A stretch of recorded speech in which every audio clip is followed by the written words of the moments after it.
বিসমিল্লাহির রহমানির রহিম। আলহামদুলিল্লাহি রাব্বিল আলামিন ওয়াল আকিবাতু লিল মুত্তাকিন ওয়াসসালাতু ওয়াসসালামু আলা নাবিয়্যিহি মুহাম্মাদিন ওয়া আলিহি ওয়া আসহাবিহি আজমাইন, আম্মা বা'দ।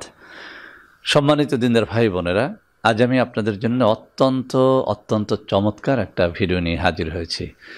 বন্ধুরা আমার, আপনি নারী হন আর পুরুষ হন, যেই এই মুহূর্তে আমার ভিডিওটি দেখতেছেন, আপনাকে আমি অনুরোধ করব আজকের ভিডিওটি নারী পুরুষ নির্বিশেষে সবাই যেন শুরু থেকে শেষ পর্যন্ত দেখেন। আমি এমন কিছু গুরুত্বপূর্ণ ইনফরমেশন আমি এখানে শেয়ার করার চেষ্টা করব, যেই ইনফরমেশনগুলো আমাদের প্রত্যেকটা ভাই ও বোনের জানা দরকার। বন্ধুরা আমার, আজকে আমি আলোচনা করব কি কাজ করলে বা কি খেলে মানুষের লিঙ্গটা মরে যায়।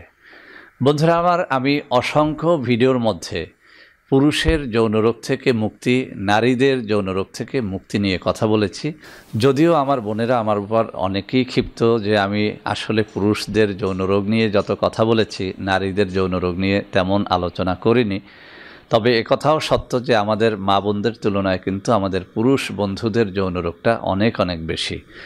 আমার এই চ্যানেলগুলো খোলার পর থেকে আমার যত অভিজ্ঞতা হয়েছে, সেই অভিজ্ঞতার আলোকে একটা কথা বলি, শুধু আমাদের বাংলাদেশ নয়, সমগ্র বিশ্বেই যুবকদের মধ্যে শতকরা 90% যুবক এখন যৌন রোগে আক্রান্ত, যেটা মা বোনদের ক্ষেত্রে মাত্র 5 থেকে 10%-এর মধ্যে সীমাবদ্ধ। সঙ্গত কারণেই মা বোনদের যৌন রোগ নিয়ে কথা বলা লাগে না বা প্রয়োজন হয় না, কেননা তাদের মধ্যে এই রোগটা নেই বললেই চলে। তারপরেও আজকের এই ভিডিওটি ভাই ও বোন সকলকে সমানভাবে দেখার জন্য অনুরোধ করব, কেননা আজকের এই ইনফরমেশনগুলো মূলত ভাই এবং বোনদের সবার জন্যই অনেক কাজে দেবে। তো বন্ধুরা আমার, আজকের আলোচনার শুরুতেই কিন্তু আমি বলে দিয়েছি যে আজকে আমি আলোচনা করব যে কোন খাবার খেলে অথবা কোন কাজ করলে পুরুষের লিঙ্গটা একেবারে মারা যায়।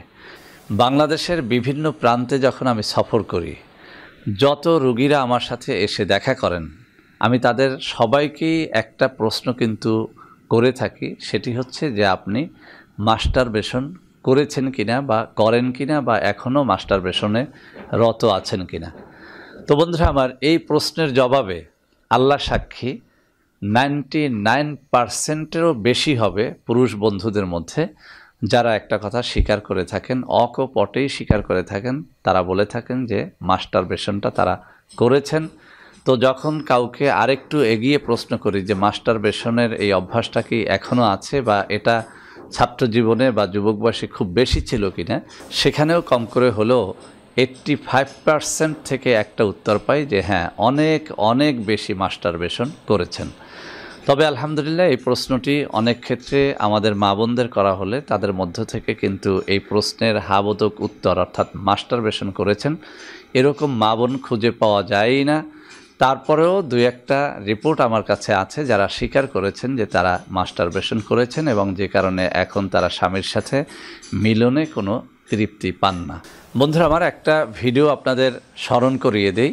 এখন থেকে প্রায় 1 বছর আগে ইন্ডিয়ান একটা বোনের ভিডিও নিয়ে আমি এখানে কথা বলেছিলাম।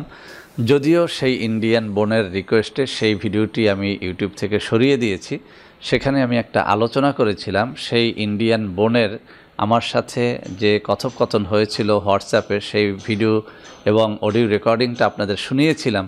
সেখানে সেই বোনটা বলেছিল যে একেবারে অবুঝ বয়স থেকে সে তার যোনির ভিতরে আঙ্গুল ঢোকাতো এবং বিভিন্ন রকমের দ্রব্যাদি সেখানে প্রয়োগ করে সে মাস্টারবেশন করত। বেগুন, পটল বিভিন্নের সহযোগিতা নিয়ে সে মাস্টারবেশন করত। এখন সে টোটালি মাস্টারবেশন করে থাকতে পারছেন না এবং মাস্টারবেশন ছাড়া সে তার স্বামীকে তৃপ্তি দিতে পারেন না বা তার স্বামীর দ্বারা তিনি তৃপ্তি পান না। অতএব একথা প্রমাণিত যে মেয়েরাও যদি মাস্টারবেশন করে তাহলে কঠিন রোগে আক্রান্ত হওয়ার সম্ভাবনা থাকে। আর পুরুষদের ব্যাপারে তো একেবারেই প্রমাণিত, শতকরা 90% পুরুষ রোগী মূলত মাস্টারবেশন থেকেই এসে থাকেন। বন্ধুরা আমার, অনেক বিজ্ঞ ডাক্তারদের মতে মূলত মাস্টারবেশন কোনো ক্ষতি করে না। তবে তাদের এই কথার সাথে আমি পুরোপুরি একমত নই, কেননা আল্লাহ রসুল সাল্লাল্লাহু আলাইহি ওয়াসাল্লামের বিভিন্ন সহিহ হাদিসের মধ্যে মাস্টারবেশনকে কঠিনভাবে নিষেধ করা হয়েছে। মাস্টারবেশন বা হস্তমৈথুন করার দ্বারা কি ক্ষতি হয় সেই সম্পর্কে আলোচনা করা হয়েছে এবং মাস্টারবেশন বা হস্তমৈথুনকারীর কিয়ামতের ময়দানে কি কি আযাব হবে সে সম্পর্কেও বিস্তারিত বর্ণনা রয়েছে বিভিন্ন সহিহ হাদিসে। একটা কথা, একজন মুসলমান হিসেবে, মুমিন হিসেবে আপনাকে বিশ্বাস করতেই হবে আল্লাহ রাব্বুল আলামিন যা তার কুরআনুল কারীমের আয়াতের মাধ্যমে অথবা আল্লাহ রাসূল সাল্লাল্লাহু আলাইহি ওয়াসাল্লাম তার হাদিসের মাধ্যমে যে কাজগুলো করতে নিষেধ করেছেন, যে কাজগুলো মুমিনদের জন্য, মুসলমানের জন্য হারাম, বৈজ্ঞানিকভাবে যুগে যুগে প্রমাণিত হয়েছে, সেই কাজগুলো আসলেই শরীরের জন্য অত্যন্ত ক্ষতিকর। অতএব কোন ডাক্তার কি বলেছে সেটা জানার দরকার নেই। আমি আমার অভিজ্ঞতা থেকে বলছি, বাংলাদেশের বিভিন্ন প্রান্তে যখন যাই, যত যৌন রোগী আমি পেয়েছি তার মধ্যে 99% রোগী পেয়েছি যারা মাস্টারবেশনের মাধ্যমেই আক্রান্ত হয়েছে। আমার অভিজ্ঞতা আমাকে বিশ্বাস করতে বাধ্য করেছে যে আসলে মাস্টারবেশনের মাধ্যমে আসলেই লিঙ্গটা একেবারে ছিন্ন বিচ্ছিন্ন হয়ে যায়, ক্ষত বিক্ষত হয়ে যায়, এবং মাস্টারবেশনের ক্ষতির কারণেই কিন্তু আজকালকার সমাজে আমাদের যুবক শ্রেণীর মানুষগুলো স্ত্রীকে তৃপ্তি দিতে পারেন না বা স্ত্রীকে সময় দিতে পারেন না। এটা এখন একেবারেই প্রমাণিত। তো বন্ধুরা আমার, তাহলে একটা প্রশ্ন এসে যায় যে যারা মাস্টারবেশন করেন নাই, এমনও তো অনেক মানুষ আমরা দেখি যারা যৌন রোগে আক্রান্ত, কোনোভাবেই স্ত্রীকে সময় দিতে পারেন না, লিঙ্গটা টালমাটাল অবস্থা, লিঙ্গ দাঁড়ায় না, লিঙ্গ কোনোভাবেই স্ত্রীর যোনিতে প্রবেশ করানোর সাথে সাথেই লিঙ্গ নুয়ে যায় বা লিঙ্গ থেকে বীর্য বেরিয়ে যায়। তো বন্ধুরা আমার, যেহেতু মাস্টারবেশন ছাড়াও যৌন রোগ হতে পারে, সেহেতু আমাদের স্বীকার করতে হবে যৌন রোগগুলো শুধুমাত্র মাস্টারবেশনের মাধ্যমে হয় না। যৌন রোগ আসার আরও নানা রকমের কারণ থাকতে পারে। আমি আমার অনেক যুবকের সাক্ষাৎকার নিয়েছি, তারা বলেছে যে তারা মাস্টারবেশন করেনি, তারা হস্তমৈথুন করেনি, কিন্তু কেউ কেউ বলেছে তারা গোসল করতে গিয়ে তাদের লিঙ্গ দিয়ে খালের চরে মাটির মধ্যে গুতাগুতি করে তাদের লিঙ্গের অবস্থা 12টা বাজিয়ে দিয়েছেন। কেউ কেউ স্বীকার করেছেন যে তারা মাস্টারবেশন করেননি, হস্তমৈথুন করেননি, ঘুমানোর বালিশ লিঙ্গের ভিতর ঢুকিয়ে তারা বালিশের মধ্যে তারা তাদের লিঙ্গ চালনা করে বীর্যপাত ঘটিয়েছেন, যে কারণে লিঙ্গের অবস্থা এখন একেবারে শেষ পর্যায়ে, অর্থাৎ ক্ষত বিক্ষত হয়ে গেছে লিঙ্গের অবস্থা।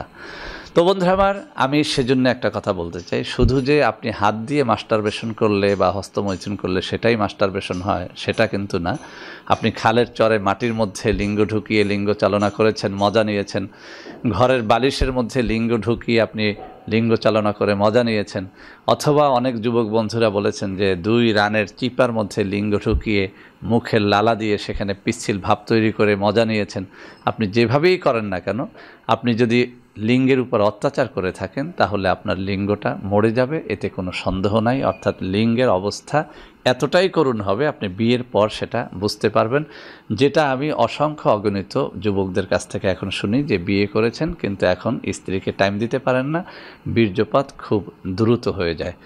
তো বন্ধুরা আমার, এই গেল একটা অবস্থা। আরও একটা অবস্থায় আপনাদের লিঙ্গটা একেবারে শেষ হয়ে যেতে পারে। বন্ধুরা আমার, যেসব যুবকেরা যুবক বয়সে একটুখানি মজা নেয়ার জন্যে, কোনো একটা খারাপ মেয়ের কাছে গিয়ে একটুখানি বেশি সময় ধরে মিলন করার জন্যে রাস্তাঘাট থেকে যে কোনো প্রকারের অন টাইম ট্যাবলেট, আমি নামগুলো উচ্চারণ করব না, আমার বিরুদ্ধে মামলা হয়ে যেতে পারে, কেননা ওই সমস্ত অন টাইম ট্যাবলেট এখন অনেক নামি দামি কোম্পানি বিক্রি করে থাকে। তো যেসব বন্ধুরা একটা মেয়ের সাথে অবৈধ সম্পর্ক করে একটুখানি বেশি সময় ধরে মজা করার জন্যে কোনো একটা ফার্মেসি থেকে কোনো একটা আনরেজিস্টার্ড চিকিৎসকের পরামর্শ অনুযায়ী কোনো একটা ট্যাবলেট, ক্যাপসুল অথবা সিরাপ নিয়মিত খেয়ে কোনো হোটেলে গমন করেছেন, কোনো খারাপ মেয়েদের কাছে গমন করে একটু বেশি টাইম ধরে মজা করেছেন, একটা অন টাইম ট্যাবলেট, ক্যাপসুল অথবা কোনো সিরাপ খেয়ে, তাদের জন্য একটা সতর্কবার্তা বলছি। আমার কাছে ডজন ডজন যুবক স্বীকার করেছে যে হোটেলে গিয়েছে, খারাপ মেয়েদের কাছে গিয়েছে, একটুখানি টাইম বেশি পাওয়ার জন্যে তারা অন টাইম ট্যাবলেট, ক্যাপসুল ব্যবহার করেছে। এখন তারা আদৌ কোনো সময় স্ত্রীকে দিতে পারছেন না, কোনোভাবেই তাদের বীর্য ধরে রাখতে পারছেন না, স্ত্রীর যোনিতে লিঙ্গ ঢোকানোর সাথে সাথেই তাদের বীর্যপাত হয়ে যাচ্ছে। তো বন্ধুরা আমার, এই অন টাইম নিয়ে এখন আমি আলোচনা করব। আমি কোনো রেজিস্টার্ড ডাক্তারের সমালোচনা করব না, কোনো রেজিস্টার্ড ঔষধ কোম্পানির সমালোচনা করব না। আমি শুধু আপনাদের সতর্ক বার্তা দিতে চাই, আপনার যদি সেই অভ্যাসটি থেকে থাকে যে আপনি একটুখানি মজা বেশি পাওয়ার জন্যে, স্ত্রীর কাছে একটুখানি সময় বেশি পাওয়ার জন্যে, অথবা আপনি অবিবাহিত যুবক কোনো একটা হোটেলে গিয়ে কোনো একটা খারাপ মেয়েদের সাথে বেশি সময় ধরে মিলন করার জন্য যদি আপনি এই অভ্যাস করে থাকেন যে আপনি একটা যে কোনো আনরেজিস্টার্ড ডাক্তারের পরামর্শ অনুযায়ী অথবা যে কোনো একটা ফার্মেসিওয়ালার পরামর্শ মতো অথবা নিজে নিজেই কোনো বন্ধুবান্ধবদের তালে পড়ে কোনো ধরনের on time tablet, capsule, syrup যদি আপনি খেয়ে থাকেন, আপনাকে আমি একটা কথা লিখে দিতে পারি, এভাবে আপনি যদি অভ্যস্ত হয়ে যান, অচিরেই আপনার লিঙ্গটা স্থায়ীভাবে মারা যাবে। অর্থাৎ এই লিঙ্গ দিয়ে আপনি কোনো কাজ করতে পারবেন না। এই যে কথাগুলো বললাম, এটা আমার অভিজ্ঞতার আলোকে বললাম। অসংখ্য অগণিত যুবক স্বীকার করেছে অন টাইম ট্যাবলেট এক সময় খেত 50 mg, এরপরে 1-2 মাস পরে 50 mgতেও লিঙ্গ আর দাঁড়ায় না। খাওয়া শুরু করলেন 75 mg, তাতেও লিঙ্গ দাঁড়ায় না। কিছুদিন পরে 100 mgর অন টাইম ট্যাবলেট ক্যাপসুল খেয়েও এখন তার লিঙ্গ আর শক্ত হয় না। এটা যেমন অবিবাহিত যুবকেরা আমার সাথে স্বীকার করেছেন, অসংখ্য বিবাহিত পুরুষেরাও এটা স্বীকার করেছেন যে অন টাইম ট্যাবলেট ক্যাপসুল খেয়ে কিছুদিন তারা স্ত্রীর সাথে বেশ মজা করেছেন, এখন তাদের অন টাইম ট্যাবলেট ক্যাপসুলের পাওয়ার বৃদ্ধি করেও তাদের লিঙ্গ আর দাঁড়াচ্ছে না, শক্ত হচ্ছে না। তো বন্ধুরা আমার, যারা মাস্টারবেশন করেন, আমি তাদেরকে বলবো এই কাজটি থেকে আপনাকে বিরত থাকতেই হবে যদি আপনি একটা সুখের যৌন জীবন চান। অথবা যারা অন টাইম ট্যাবলেট ক্যাপসুল খাচ্ছেন, তাদের জন্য সতর্কবার্তা, আপনি যদি এটা না ছাড়তে পারেন, আপনার জন্যে আসলেই দুঃখের দিন অপেক্ষমান আছে। কোনোভাবেই কিন্তু আপনি সফল হতে পারবেন না, আপনি আপনার স্ত্রীকে সময় দিতে পারবেন না। তো বন্ধুরা আমার, ভিডিওটা লং হয়ে গেল। আজকে যে দুটো বিষয় নিয়ে কথা বললাম, বিষয় দুটো অত্যন্ত গুরুত্বপূর্ণ। অবশ্যই আপনাকে হস্তমৈথুনের অভ্যাস থেকে ফিরে আসতে হবে এবং on time tablet, capsule, syrup খাওয়া থেকে বিরত থাকতে হবে। তো বন্ধুরা আমার, এখন কিন্তু একটা প্রশ্ন আপনারা অনেকেই আমাকে করে বসতে পারেন যে স্যার, আমরা তো অনেকেই হস্তমৈথুন করে ফেলেছি, ক্ষতিগ্রস্ত হয়ে গেছি, বা অনেকেই বলতে পারেন যে স্যার, আমরা অনেকেই কিন্তু on time tablet, capsule, syrup খেয়ে ফেলেছি, এখন বাঁচার উপায় কী? বন্ধুরা আমার, বাঁচার উপায় তওবা করা, এবং সেই সাথে আমি আপনাদেরকে 2-1টা ফ্রি খাদ্যের কথা বলে দিচ্ছি। এই খাবারগুলো যদি আপনারা নিয়মিত খান, ইনশাআল্লাহ এই অন টাইম ক্যাপসুল, ট্যাবলেট অথবা সিরাপ খাওয়ার মাধ্যমে যে ক্ষতিটা হয়েছে, সেটা হয়তো বা কিছুদিনের মধ্যেই আপনি পুষিয়ে নিতে পারবেন। 1 নম্বর যে ওষুধটির কথা বলবো সেটি হচ্ছে রসুন। বন্ধুরা আমার, এই রসুন একেবারে ফ্রি একটা ন্যাচারাল ফুড, যাকে ন্যাচারাল পেনিসিলিন বলা হয়ে থাকে। বন্ধুরা আমার, বহু গবেষণায় দেখা গেছে যে রসুন যদি কোনো ব্যক্তি সকালে, বিকালে, রাত্রে এভাবে 3 বার করে খায়, অর্থাৎ সকালে 1 কোয়া, দুপুরে 1 কোয়া, রাতের বেলাতে 1 কোয়া, সেটা আপনি গিলে খান অথবা চিবিয়ে খান অথবা ভাতের সাথে খান অথবা রসুনের আচার খান, যদি নিয়মিত এটা খেতে পারেন। আমি একটা কথা বলছি, এটা আমার গবেষণা নয়, বিশ্বব্যাপী রসুন নিয়ে বহু গবেষণা হয়েছে। সেই গবেষণার ফল এটা যে আপনার যৌনরোগ যত জটিল হোক না কেন, ধীরে ধীরে সেটা সেরে উঠবে। আরও একটা খাদ্য সম্পর্কে আপনাদের বলে দিচ্ছি, এটাও আমার কাছ থেকে কিনে খেতে হবে না, বাজারে একদম সস্তায় পাওয়া যায়। সেটা হচ্ছে মেথি। আপনি যদি অনেক দিন পর্যন্ত হস্তমৈথুন করে থাকেন, তাহলে আপনাকে বলবো আপনি মেথি খাওয়ার অভ্যাস করেন। সকালে, রাত্রে যদি আপনি 2 বেলা মেথি খেতে পারেন। মেথি খাওয়ার অনেক নিয়ম আছে। সবথেকে সহজ নিয়ম হচ্ছে মেথির পাউডার অথবা দানা রাত্রিবেলাতে 1 গ্লাস পানির মধ্যে ভিজিয়ে রাখবেন। সকালবেলা পেট ভালো থাকলে দানা সহ পানিটা খেয়ে ফেলবেন। পেট ভালো না থাকলে আপনি দানাটা বা গুঁড়াটা বাদ দিয়ে শুধু পানিটা খেয়ে ফেলবেন। আবার সকালে ভিজিয়ে রাত্রে অনুরূপ খাবেন। তো বন্ধুরা আমার, আপনি যদি একই সাথে রসুন এবং মেথি খাওয়ার অভ্যাসটা করতে পারেন, ঔষধের জন্য আপনার হাহাকার করতে হবে না। আপনি খেয়ে দেখেন, আপনি সুস্থ হয়ে যাবেন ইনশাআল্লাহ। তারপরেও যদি আপনি সুস্থ হতে না পারেন, আমি আপনাকে বলবো আমার এই সাইফুল টিভি চ্যানেলের মধ্যে বেশ কিছু খাবারের কথা বলা হয়েছে। এই খাবারগুলো তৈরিতে আসলেই অনেক টাকা খরচ করতে হয়। আর আমার যে কোনো অফিস থেকে আপনারা সরাসরি আমার সাথে দেখা সাক্ষাৎ করেও এই ঔষধগুলো খেতে পারেন। এই ঔষধগুলো শত নয়, হাজার মানুষের উপর প্রমাণিত যে তারা এগুলো খেয়ে সুস্থ হয়েছেন। সবশেষে একটা সতর্কবার্তা আপনাদের দিচ্ছি, আমার ভিডিও থেকে আমার নাম্বার সরিয়ে অনেক ভুয়া চ্যানেলে আমার ভিডিও আপলোড করা হয় এবং সেখানে ভুয়া ঔষধগুলো বিক্রয় করা হয়। এখান থেকে বাঁচার একমাত্র সহজ রাস্তা হচ্ছে, হয় আপনি ভিডিও কলে অথবা সরাসরি আমার সাথে কথা বলবেন। সরাসরি আমার অনুমোদিত ঢাকা, বরিশাল, চট্টগ্রাম, রাজশাহী ও সিলেটের অফিসে যোগাযোগ করে দেখা সাক্ষাৎ করে এরপরে সরাসরি আমার কাছ থেকে ঔষধপত্র নিলে আশা করি কেউ আপনার সাথে প্রতারণা করতে পারবে না। তো বন্ধুরা আমার, আশা করি আজকের এই ভিডিওটি আপনাদের অনেক অনেক কাজে দেবে। বন্ধুরা আমার, ভিডিওটি ভালো লাগলে লাইক করবেন, কমেন্ট করবেন, শেয়ার করবেন, আমাদের প্রত্যেকটা চ্যানেলকে ভালোবেসে সাবস্ক্রাইব করবেন। আল্লাহ হাফেজ। আসসালামু আলাইকুম ওয়া রাহমাতুল্লাহি ওয়া বারাকাতুহু।